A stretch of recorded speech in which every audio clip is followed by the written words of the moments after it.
Deux affaires qui nous ont fait réagir. Bon matin, Doc. Ouais, Steve, d'abord un commentaire sur ta luminothérapie, là. Oui, allez-y. Dépense pas trop d'argent là-dedans, là, parce que ça sent la fumisterie à plein tube. Oui. Sur quoi je me base pour dire ça? L'Islande. L'Islande, c'est des Blancs comme nous autres. Oui. Et 6 mois par année, ils n'ont pas de soleil. Alors, Benoît. l'Islande est dans la région du cercle polaire. Oui. C'est pas le cercle polaire à cause du Gulf Stream. Mais ils sont au niveau du cercle polaire, 6 mois sans soleil, comme les Inuits. Oui, oui. Et les études ont démontré qu'il n'y a pas plus de déprimés en Islande qu'ailleurs dans le monde. Et pas plus de déprimés, Doc. Écoute, c'est un des endroits les moins violents sur la planète. Bon, l'autre point, San Diego en Californie, il fait toujours beau. Oui. Alors à San Diego, est-ce que je cherche, il y a autant de personnes déprimées que n'importe où, de n'importe quelle autre ville des États-Unis, y compris Chicago. Bon, ceci étant dit, Mise à jour qu'est-ce qu'il faut faire? Merci Qu'est-ce beaucoup, qu'il faut Doc. faire non, attends un petit peu. Qu'est-ce qu'il faut faire l'hiver? Exercice physique, Oui. loisirs et sexualité active à ne pas oublier. Ah, ben j'aime ça. OK. Bon, ceci étant dit, je suis à toi. Ça coûte moins cher. Ça coûte moins cher que la luminothérapie. Je pense. OK, on parle ce matin de Fugueuse, la série Fugueuse. Je ne l'écoute pas. J'ai vu quelques extraits. J'ai pas eu cette chance-là, mais il y a quand même deux affaires qui nous ont Ah fait... ouais, t'as pas eu la chance, toi. Tu vas nous faire croire ça ce matin. T'as pas eu la chance de regarder Fugueuse. Tu l'as pas pris, la chance. Ben non, mais Parce que comme moi, ça t'intéresse pas. Fugueuse, ça m'intéresse pas 2 minutes. Bon, mais je suis disponible pour en parler. Oui, oui, mais le sujet demeure quand même super intéressant. Là. Oui. Deux affaires qui nous ont fait parlons réagir des fugues. ce matin. Oui. L'effronterie des hommes qui gèrent les agences d'escorte ou qui gèrent ce milieu-là. Il y a 2 comédiennes qui se sont fait approcher pour faire partie d'agences d'escorte au centre-ville de Montréal. 2 comédiennes de la série.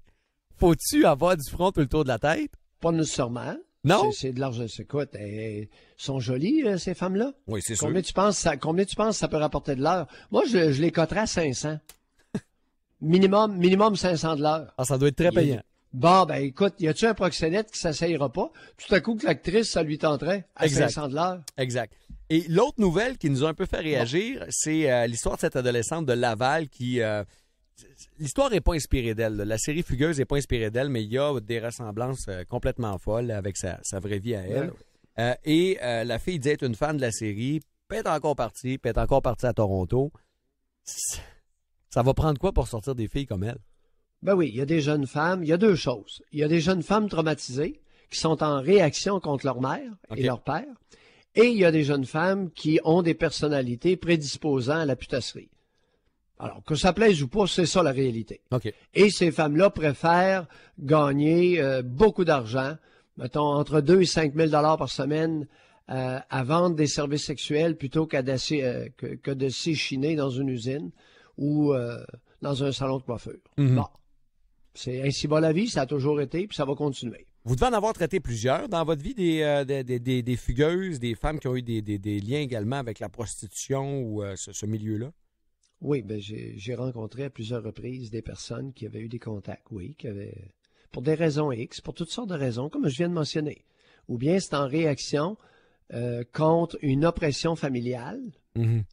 négligence maternelle, ou surprotection paternelle, ou bien ça fait partie de leur personnalité. Elles préfèrent vendre des services sexuels que d'offrir leur cerveau ou leurs mains. Des gens qui nous écoutent présentement, là, qui ont des adolescentes à la maison, vous leur dites quoi? Vous écoutez la série? Écoute, comment écouter la série? Tu leur dis d'écouter la série? Non, je vous pose la question, vous leur dites Tu quoi? te mêles de tes affaires. Il y en a qui aiment ça, ces séries-là. Bon, grand bien leur face. Mm-hmm. Il y en a d'autres, ça leur dit rien. Voyons, tu commences pas à diriger le psychisme de ton enfant.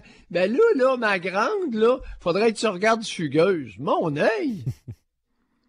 Regarde donc ce que tu as envie de regarder, ce qui correspond à toi. Puis je suis là. Si tu veux en parler, ben je suis proche. C'est tout. Tu dis quoi aux adolescents? Moi, je dis aux parents, mêlez-vous de vos affaires. Comment ça est rendu à 16 ans? S'il n'est pas autonome à 16 ans, là, ça s'annonce pas bien pour 20. C'est sûr. On est d'accord? Oui, tout à fait. Alors, il y a une différence entre 14 ans et 16 ans. C'est très important, ça, de bien reconnaître les différences dans l'évolution des jeunes femmes entre 14, 16 et 18 ans. Oui, tout à fait. Vous en avez déjà parlé à votre émission.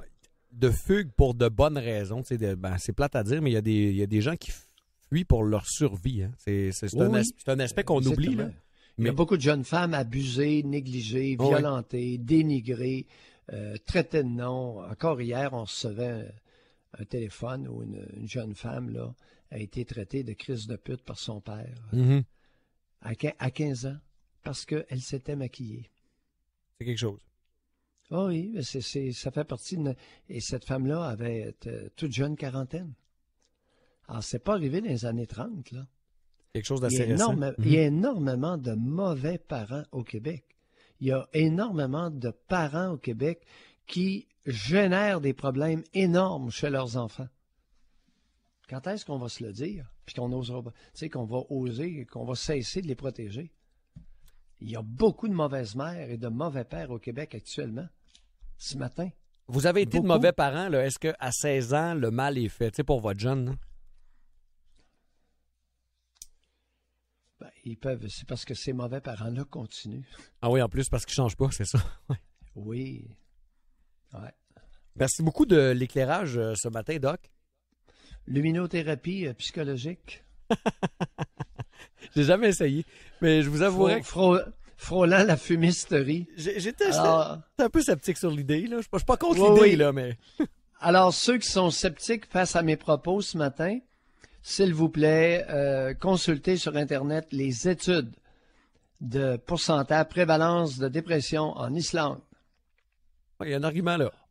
Aucunement plus élevé que dans n'importe quel autre pays relativement civilisé. Vous allez avoir un sujet extrêmement piquant tout autant que celui-ci ce matin, Doc. Qu'est-ce que vous n'avez jamais osé dire sur votre grossesse? Ah oui?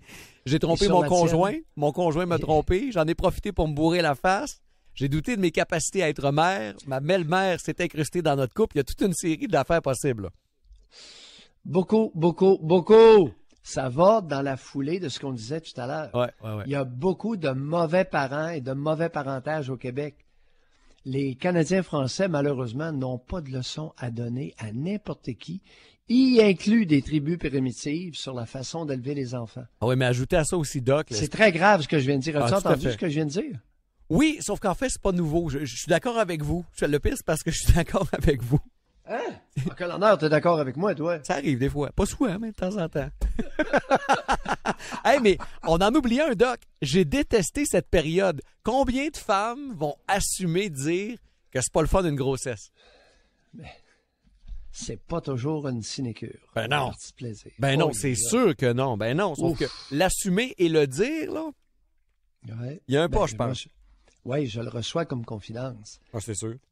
Je l'ai reçu dans bien des cas comme confidence dans mon bureau ou dans ma vie sociale. Mais c'est censé être toujours beau et merveilleux, vous savez, Doc. La nature est faite. Merci, Doc, on vous écoute à 9h30. C'est peut-être naturel, mais c'est pas une partie de plaisir. Ben non. Pas nécessairement. Pas automatiquement. Merci, Doc. Non, bye. On écoute ça tantôt, ça va être bon. Qu'est-ce que vous n'avez pas assumé pendant votre grossesse, que vous avez pas osé dire? Vous avez trompé votre chum, mais voyons donc. T'es enceinte, ça se fait pas. Pas de femmes au Québec qui font ça.